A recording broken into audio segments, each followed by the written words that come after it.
29 বছর মসনদে থাকা বাবার হাতেই উত্থান হয়েছিল বাশার আল আসাদের। ক্ষমতায় টিকলেন 2 যুগ। মধ্যপ্রাচ্যের দেশ সিরিয়া ধন, মান, ঐতিহাসিক পুরাকীর্তিতে একসময়ের বেশ সমৃদ্ধ দেশটি এখন রীতিমতো ধ্বংসস্তূপে পরিণত হয়েছে। 2011 সাল থেকে চলছে রক্তক্ষয়ী গৃহযুদ্ধ। 13 বছর পরও লড়াই, রক্তপাত থামেনি। এরই মধ্যে ইতিহাসের ভয়াবহতম মানবিক সংকটের মুখোমুখি হয়েছে সিরিয়া।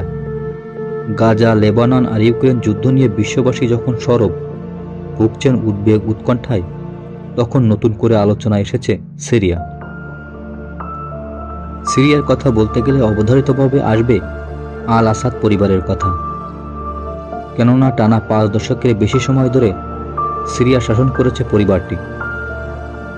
এর মধ্যে 1971 থেকে 2000 সাল পর্যন্ত সিরিয়ার প্রেসিডেন্ট ছিলেন হাফিজ আল আসাদ।